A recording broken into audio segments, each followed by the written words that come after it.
The water glass shattered. Not loudly. Not dramatically. Just a clean crack against marble that made 3 servers freeze mid-step and a busboy change direction without being told. Table 7. Everyone knew. At the far end of the dining room, where glass met darkness and the city lights of San Francisco flickered like distant signals, that table waited every night like a test no one volunteered to take. It wasn't marked. It didn't need to be. When that table was reserved, the restaurant changed its breathing. Conversations softened. Footsteps shortened. Managers adjusted their posture without realizing they were doing it. The clink of cutlery slowed, as if the room itself were listening. Not because the man who sat there shouted. He never did. He didn't curse. He didn't threaten. He didn't raise his voice above the low, controlled register of someone accustomed to being obeyed without asking. That was the problem. Malcolm Ashford was the kind of billionaire whose displeasure didn't arrive loudly. It arrived later, quietly, through consequences that never traced themselves back to him. A recommendation withdrawn. A lease complication. A sudden restructuring. People didn't get fired because of him. They simply stopped being there. Staff didn't talk about it openly. They developed rules instead. Rule 1, never explain. Rule 2, never correct him. Rule 3, never let pride make decisions your paycheck can't afford. By the time his silhouette appeared at the entrance, tailored coat, measured stride, eyes that scanned rooms like balance sheets, the host already knew which servers would suddenly find reasons to disappear. Someone would volunteer to polish glasses. Someone would check inventory. Someone would claim a migraine that hadn't existed 10 minutes earlier. And the managers? They watched the avoidance like an unspoken ritual. They didn't stop it. They understood it. Because fear, when it's consistent, becomes policy. The new server's name tag was too clean. Keisha moved through the dining room with the careful precision of someone still counting steps, still memorizing table numbers, still learning which floorboards creaked under weight. Third night. Black slacks pressed sharp enough to hold a crease. White shirt with sleeves she'd rolled twice to hide the fraying cuffs. Shoes worn but polished to a gloss that caught overhead lighting. She hadn't learned invisibility yet. The other servers had perfected it, that sideways drift, that lower gaze, that instinctive retreat that long-term staff developed around powerful patrons. The ability to be present without being noticed. Keisha was still too visible. Too new. Too unaware of the ecosystem she'd walked into. At 7:58 p.m., the reservation appeared on the host stand screen. Table 7. Party of 1. The floor manager, Marcus, 42, divorced, 3 payments behind on his car, scanned the room automatically. His eyes moved across servers like a general assessing soldiers before battle. They landed on Keisha. She was restocking napkins near the kitchen doors. Closest to table 7 by 15 feet. Marcus opened his mouth to call for a switch. The entrance doors opened. Malcolm Ashford stepped inside. Keisha didn't notice. She was focused on folding linen into precise triangles, the way the training manual had shown her. Each fold exactly the same width. Each corner aligned. Switch, someone whispered urgently behind her. She didn't hear. The host guided Malcolm across the floor. His footsteps made no sound against the hardwood, but staff moved anyway, subtle shifts in position, bodies angling away like compass needles repelling the same pole. He sat. Keisha turned, saw the occupied table, checked her section assignment on the small notepad in her apron pocket. Table 7 was hers. She approached without hesitation. He didn't look at her. Malcolm's attention remained fixed on the window beside him, the city unfolding below like a three-dimensional blueprint. Buildings stacked in layers. Traffic flowing in predictable patterns. Everything organized according to rules he understood. Keisha stopped at the table's edge. Not too close. Professional distance. She waited. 3 seconds passed. Most servers would have filled the silence. Nervous laughter. Excessive politeness. Overeagerness to please. Silence made people uncomfortable around men like Malcolm Ashford. Not him. He finally spoke without turning his head. Water. Still. Keisha pulled the notepad from her apron, clicked her pen once. Would you like lemon? The question landed in the space between them like a stone dropped in still water. 2 servers near the bar glanced over. Darnell, who'd been working here 4 years, actually stopped mid-pour. No one asked follow-ups at table 7. Malcolm turned his head slowly. His eyes were the color of slate, gray that shifted toward blue in certain light. Right now they looked like neither. He studied her face. Not angrily. Not sharply. Just completely. The way people looked when they were deciding how much effort something deserved. No. Keisha nodded once. She didn't apologize. Didn't add unnecessary softness to cushion the refusal. Just acknowledged the answer and moved to leave. Wait. The word came out gently. Still, 3 people within earshot tensed. She stopped and turned back. Yes. Not, of course. Not, certainly. Not, right away. Yes. Like an equal exchange. Marcus, watching from near the host stand, felt his stomach drop. Malcolm leaned back slightly in his chair. His hands remained flat on the table. No aggressive posture. No theatrical dominance. Just attention, full and undivided. What's your name? The question tightened the room. Names mattered to Malcolm Ashford. Not because he cared. Because remembering them gave him leverage. Because using them later created the illusion of intimacy when really it was inventory. Keisha met his gaze without flinching. Keisha. Keisha. He repeated it once, as if testing the weight. How long have you worked here? 3 days. Before this? She hesitated, but only for a fraction of a second. Different restaurant. Which one? Now she knew what was happening. The questions weren't casual. They were excavation. Digging for leverage. For context.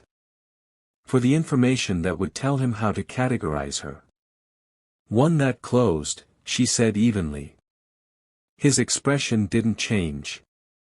But something in his eyes sharpened. Recognition, maybe. Or calculation. I'll have the usual, he said. Keisha glanced at her notepad. She'd memorized the menu during training, but she hadn't memorized his order history. She didn't know what usual meant for him. I'm sorry, she said. I don't have that information yet. Could you tell me what you'd like? Another rule broken. Regulars, especially powerful ones, expected staff to know their preferences. To have studied them. To anticipate. Across the dining room, a server named Jasmine actually winced. Malcolm's jaw tightened. Just slightly. A muscle near his ear twitching once. Then he smiled. Not warmly. The smile people wore when they expected compliance eventually. Ribeye. Medium rare. No sides. Keisha wrote it down. Anything else? No. She nodded and walked away. Behind her, she felt his attention follow, not aggressive, but present. The way predators watched prey. Not attacking. Just observing. Learning patterns. In the kitchen, Marcus caught her before she could place the order. What are you doing? His voice was low, urgent. My job. That's Malcolm Ashford. I know. Do you? Marcus stepped closer. His cologne, sharp, expensive, filled the small space between them. Because you're treating him like a regular customer. He is a regular customer.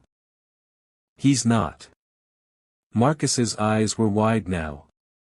Genuine fear beneath the management veneer. He owns half the commercial real estate in this neighborhood. He's on the board of 3 companies that could shut us down with a phone call. He doesn't come here to eat. He comes here to be catered to. Keisha looked at him for a long moment. Then she moved past him to the expo line and clipped Malcolm's order to the rail. Ribeye, medium rare, no sides. Table 7. The line cook, a man named Jerome who'd seen 20 years of restaurant kitchens, read the ticket and glanced at her. First time serving him? Yes. Might be your last. Keisha didn't respond. She picked up the water pitcher and returned to the dining room. When she refilled Malcolm's glass, still, no lemon, he was on his phone. His thumb moved across the screen with mechanical precision. Reading. Scrolling. Evaluating. She set the pitcher down quietly and stepped back. Thank you, Keisha. Her name in his mouth sounded different. Not warmer. Just deliberate. Like he was filing it somewhere for later use. She nodded and moved on to her other tables. But for the rest of the night, she felt his presence like pressure behind her eyes. Not looking directly. Just there. Observing. When his food arrived, she brought it herself instead of having a runner deliver it. Set the plate down carefully. Asked if he needed anything else. No. She left him alone. At 9:47 p.m., he finished. She cleared his plate without comment. Brought the check in a leather folder without being asked. He paid in cash. Exact amount. No tip line to calculate. No credit card to process. And when he stood to leave, coat retrieved from the back of his chair, phone returned to his inner pocket, he paused beside her at the service station. You're different. Keisha looked up from the tray she was organizing. How so? You don't perform. She held his gaze. Would it help if I did? For the first time that night, Malcolm Ashford looked genuinely surprised. Then he walked out. Behind her, Darnell exhaled like he'd been holding his breath for an hour. Girl, you just signed your own termination papers. Keisha finished organizing her tray and carried it toward the kitchen. She didn't respond. But deep in her chest, beneath the exhaustion and the aching feet and the smell of other people's meals, something small and sharp had woken up. Not fear. Recognition. She'd met men like Malcolm Ashford before. Different clothes. Different bank accounts. Same foundational belief. That everyone had a price. Or a breaking point. She'd already been broken by life itself. By eviction notices and disconnect warnings and medical bills that arrived in red envelopes. By systems designed to keep people like her exactly where they were. Malcolm Ashford wasn't a threat. He was just another Tuesday. And if you think standing your ground against a billionaire is dangerous, wait until you see what happens when he realizes he can't buy what he wants. Subscribe now and turn on notifications because what comes next will change everything. Don't miss it. The envelope arrived on a Thursday. Not to Keisha's apartment, to the restaurant. Hand-delivered. Cream-colored paper. Her name written across the front in handwriting too deliberate to be casual. The host found it near the reservation podium at 3 p.m., tucked between the leather-bound reservation book and a vase of white orchids that got replaced every Monday whether they'd wilted or not. No one saw who left it. Darnell brought it to her in the break room, holding it between two fingers like it might combust. This came for you. Keisha was sitting at the corner table, eating cold pasta from a plastic container. Her 15-minute break was already down to 9. She looked at the envelope. Looked at Darnell. From? Didn't say. He set it down carefully, stepped back. But it wasn't dropped off by regular mail. She wiped her hands on a paper napkin and picked up the envelope. Heavy stock. The kind that cost $3 per sheet at specialty stores. Her name written in black ink, confident strokes, no hesitation. She opened it. Inside was a single sheet of paper. No letterhead. No signature. Just 2 sentences in the same handwriting. Asterisk, your lease extension was denied because of me. I can fix it. Or I can make it worse, asterisk. Keisha read it twice. Her expression didn't change. She folded the paper, slid it back into the envelope, and set it beside her pasta container. Darnell was still standing there. You good? Yeah. What's it say? She looked at him directly.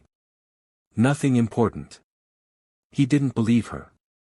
But he left anyway. Keisha finished her pasta in silence.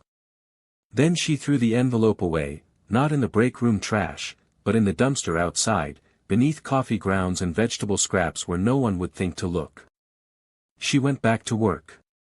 That night, table 7 was occupied by a different party. An anniversary couple who ordered champagne and held hands across the table like they were the only 2 people in the building. Keisha served them with the same efficient politeness she gave everyone. But twice during the shift, she caught herself glancing at the empty table by the window. The one he always requested. The one that sat vacant tonight like a missing tooth. At 10:17 p.m., her phone buzzed in her locker. She didn't check it until her shift ended. One text. Unknown number. Asterisk, you didn't call. That's fine. But you also didn't run. That's interesting, asterisk. She deleted it without responding. The next morning, Marcus called her into his office before the lunch shift. The room smelled like old carpet and industrial cleaning solution.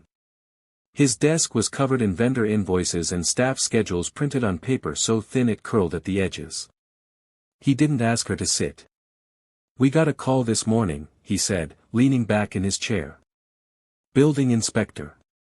Apparently someone filed a complaint about our ventilation system. Keisha waited. Funny thing is, Marcus continued, we just passed inspection 3 months ago. Full compliance. But now they're saying they need to do a follow-up. Unscheduled. Next week. His eyes stayed on her face. You know anything about that? No. Because it's strange, right? Random complaint. Perfect timing. Right after our most valuable regular starts requesting a specific server who doesn't seem to understand how these relationships work. Keisha's jaw tightened, but her voice stayed level. I serve tables. That's all. Marcus studied her for a long moment. Then he sighed and waved his hand dismissively. Just be careful. Whatever's happening, whatever you think you're proving, it's not worth it. She left his office without another word. By Friday, 3 more things had happened. First, the restaurant's liquor distributor called to say their account was under review. No explanation. Just a hold on new orders until further notice. Second, 2 line cooks quit. Same day. No warning. Both claimed they'd gotten better offers elsewhere. Third, Malcolm Ashford made a reservation for Saturday night. Table 7. 8 p.m. Requested Keisha by name. The staff meeting that afternoon was brief. Marcus stood at the front of the dining room, arms crossed, looking like he hadn't slept in 2 days. Listen up. We've got some operational challenges right now. Nothing we can't handle, but I need everyone focused. No mistakes. No drama. His eyes found Keisha in the back row. Especially tomorrow night. After the meeting, Darnell pulled her aside near the dish pit. You need to quit. She looked at him. Excuse me. Whatever's going on with you and that man, it's not just about you anymore. He's coming after the whole restaurant. I didn't do anything. That's the problem. Darnell's voice dropped to a whisper. You're supposed to do something. Apologize. Back down. Disappear. That's how this works. But you won't. And now everyone's paying for it. Keisha felt something cold settle in her chest. So I should just let him do whatever he wants. Yes. Because that's how people like us survive people like him. She didn't respond. That night, alone in her apartment, 1 bedroom, 4th floor, radiator that clanked like machinery dying, Keisha sat on the edge of her bed and stared at her phone. The business card was in her hand. She'd retrieved it from her nightstand drawer. Kept it. Not because she planned to call. But because throwing it away felt like losing. She dialed the number. It rang once. I was wondering when you'd reach out. Malcolm's voice. Calm. Unsurprised.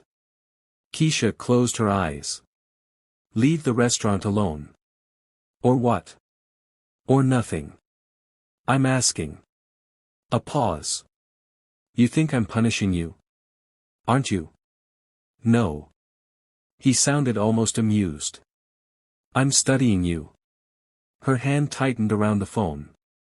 People don't interest me, Malcolm continued. Systems do. Patterns. Incentives.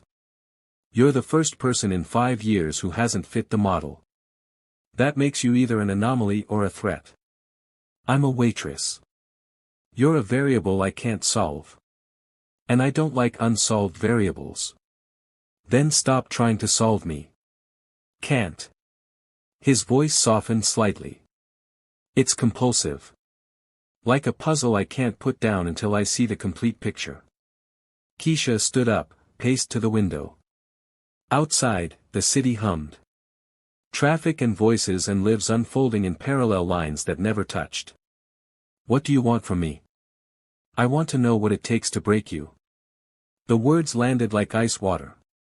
Everyone breaks, Malcolm said.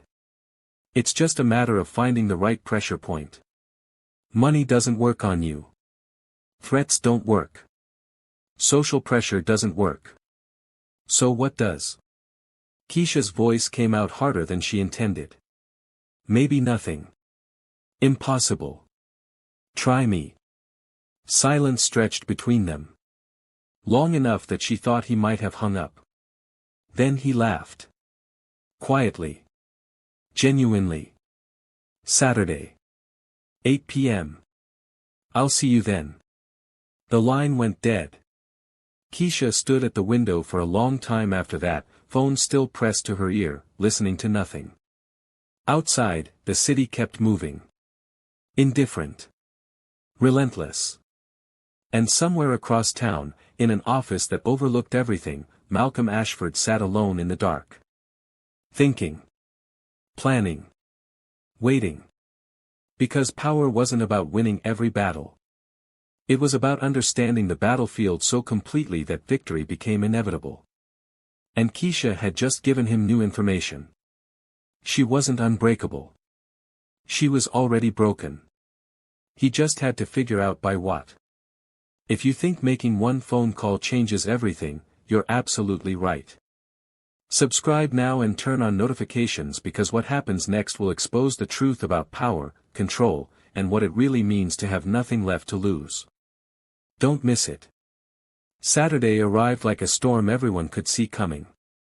The dining room was packed. Reservations booked solid from 6 p.m. through closing. The kind of night where mistakes compounded and tempers shortened and the kitchen moved like a machine under pressure. Keisha arrived early. Changed into her uniform in the cramped staff bathroom. Black slacks. White shirt. Apron tied tight enough to feel like armor. Her phone buzzed twice before her shift started. First message, rent due in 3 days. Second message, final notice on the electricity bill. She deleted both without responding and locked her phone in her locker. At 7:30, Marcus gathered the staff near the expo line. Tonight needs to be perfect, he said. His voice was tight. Controlled. We've got investors in the private dining room. Health inspector coming Monday. And we're already short 2 cooks because of whatever the hell is happening this week. His eyes found Keisha. No drama. Understood. Everyone nodded. At 7:58, Malcolm Ashford walked through the entrance. Different suit this time. Darker. Tailored so precisely it looked like it had been designed for this exact moment. He moved through the dining room with the same measured stride, but something about his energy had changed. Sharper. More focused. He sat at table 7 without waiting for the host. Keisha approached at exactly 8:01. Good evening, Mr. Ashford. He looked up immediately. Studied her face like he was reading a document written in a language only he understood. You look tired. The observation landed wrong. Too personal. Too accurate. I'm fine, she said. Liar.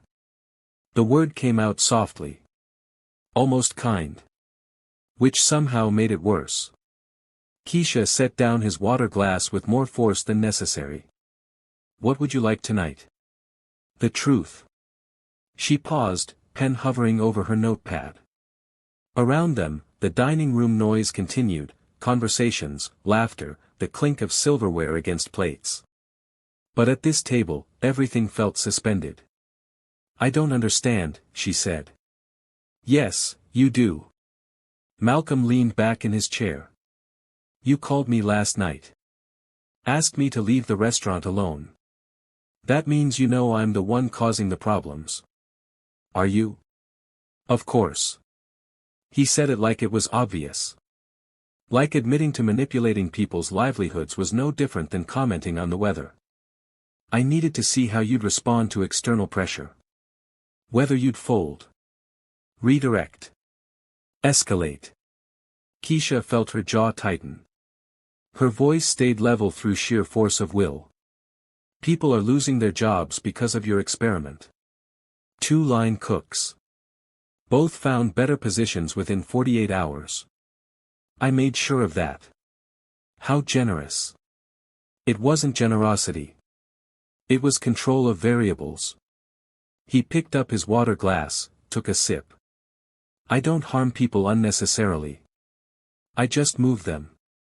Like chess pieces. Exactly like chess pieces. He set the glass down.